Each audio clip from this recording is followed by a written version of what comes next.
ನಮಸ್ಕಾರ ಎಲ್ಲರಿಗೂ ವಿನ್ರಸ್ ಯೂಟ್ಯೂಬ್ ಚಾನೆಲ್ಗೆ ಸ್ವಾಗತ.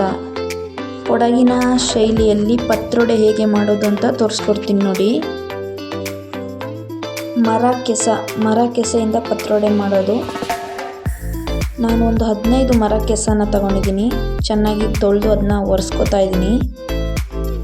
ನಂತರ ಒಂದು ಬಾಣಲಿಗೆ ಎಣ್ಣೆ ಹಾಕ್ಕೊಂಡು ಸಂಬಾರ, ಉದ್ದಿನಬೇಳೆ ಮತ್ತು ಮೆಂತೆಯನ್ನು ಚೆನ್ನಾಗಿ 5 ಮೆಣಸಿನಕಾಯಿ ಎಲ್ಲ ಹಾಕ್ಕೊಂಡು ಚೆನ್ನಾಗಿ ಹುರಿದಿಟ್ಕೊಂಡಿದ್ದೀನಿ. ಒಂದು ಲೋಟ ಅಕ್ಕಿಯನ್ನು ಹಾಕ್ಬಿಟ್ಟು ನೆನೆಸಿಟ್ಟಿದ್ದೆ. 4 ಅವರು ನೆನಿಬೇಕು, ಚೆನ್ನಾಗಿ ನೆಂದಿದೆ.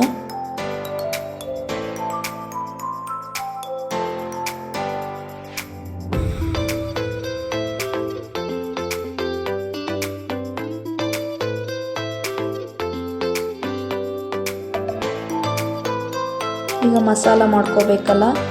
ಇವಾಗ ರುಬ್ಲಿಕ್ಕೆ ಒಂದು ಲೋಟ ಅಕ್ಕಿ ನೆನೆಹಾಕಿದ್ನಲ್ಲ, ಆ ಅಕ್ಕಿನ ಹಾಕೋತಾ ಇದ್ದೀನಿ.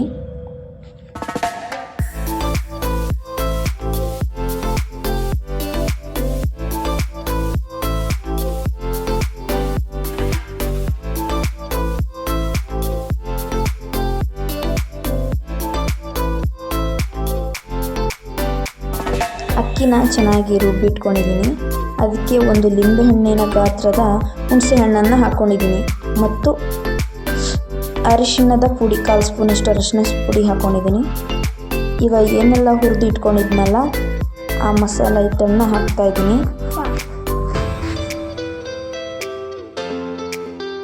ಮತ್ತು 1/4 ಕಪ್ನಷ್ಟು ತೆಂಗಿನಕಾಯಿನ ಕಟ್ ಮಾಡಿ ಇಟ್ಕೊಂಡಿದ್ದೆ, ಅದನ್ನು ಸೇರಿಸ್ತಾ ಇದ್ದೀನಿ. ಮತ್ತು 1/4 ಸ್ಪೂನಷ್ಟು ಜೀರಿಗೆನ ಹಾಕೋತಾ ಇದ್ದೀನಿ.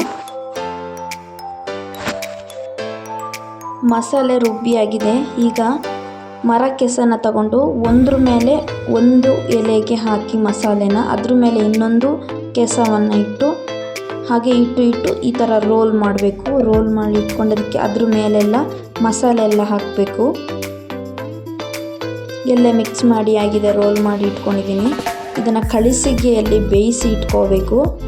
ಆಮೇಲೆ ಅದನ್ನು ರೌಂಡ್ ಆಗಿ ಕಟ್ ಮಾಡಿ ಕಾವಲಿಗೆ ಎಣ್ಣೆ ಹಾಕಿ ಇಟ್ಕೊಂಡಿದ್ದೆ, ಕಟ್ ಮಾಡಿಟ್ಟಿದ್ನಲ್ಲ ಅದನ್ನು ಚೆನ್ನಾಗಿ ಹಾಕಿಟ್ಕೊಂಡು ಹುರಿತಾ ಇದ್ದೀನಿ. ಈ ಥರ ಹುರಿದು ತಿನ್ಬೋದು, ಇಲ್ಲ ಅದೇ ಥರ ಹಂಗೆ ಬಾಯಲ್ಲಿ ಹಾಕ್ಕೊಂಡು ತಿನ್ಬೋದು.